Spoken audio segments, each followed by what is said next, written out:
Hey everybody, Max Aita here, head coach of Team Juggernaut Weightlifting. I'm going to give you some of my favorite jerk exercises to improve common issues. So the first one is the power jerk. When we do a power jerk, we're eliminating the split position, so we don't have to worry about our feet moving forward and back. David can focus solely on driving the bar aggressively and then locking out quickly at the top.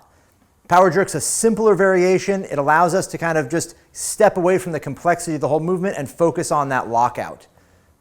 Power jerk is a really simple variation. It's a great exercise to include. It has a really high transference to your jerk. It does a good job of developing the drive and really helping with people who press out the jerk.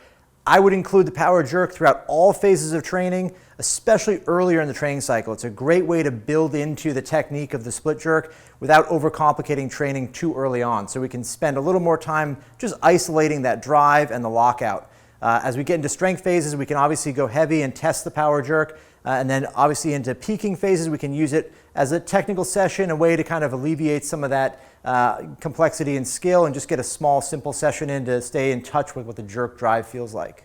Another one of my favorite jerk exercises is the push press. Push press is a little bit more complex variation of the press. We're going to dip and drive like we would for a jerk and then accelerate the bar to lock out with our arms.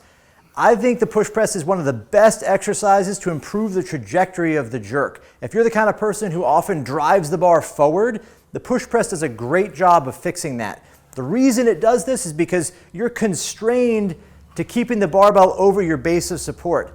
You can't complete a push press if the bar is moving forward, right? Because Dave has to keep his arms engaged in the movement. He's going to be much more dialed in, keeping that trajectory vertical and tight. His trajectory will be really smooth if he does a good solid push press.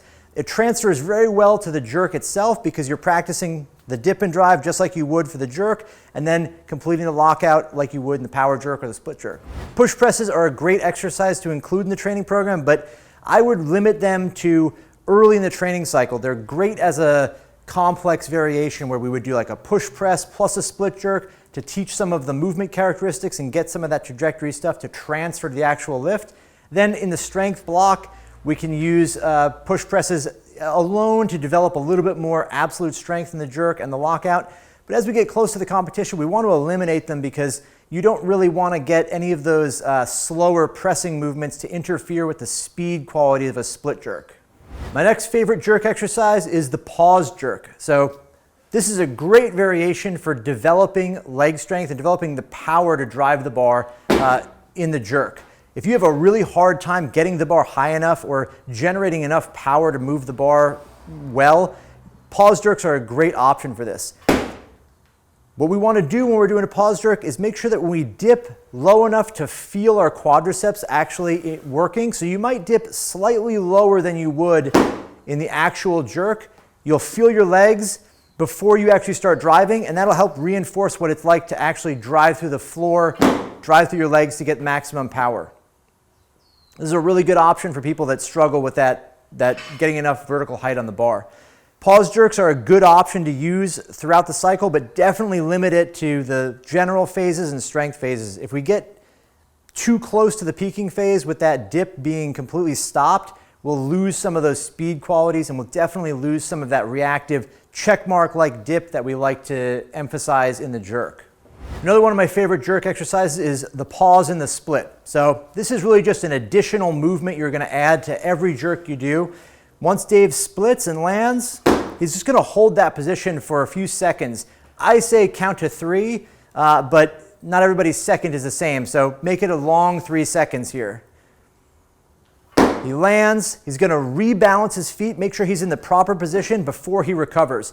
This is a great option for people that struggle to balance after they catch the jerk. If you're the kind of person who catches a jerk well, you drive it high enough, you're there, but you miss forward or you're running after it or you're chasing it, you should really be spending the time to do a pause jerk, or pause in the split every single rep you do because it's going to add that little bit of extra time to your jerks to solidify that split position overhead. Your recoveries will get better, your jerk will get better, your life will get better.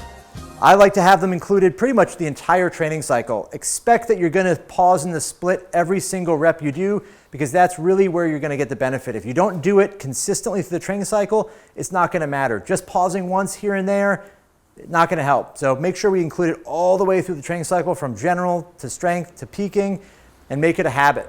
If you like this video, go ahead and check the link below for the snatch manual or any of our online coaching offerings, and don't forget to like and subscribe.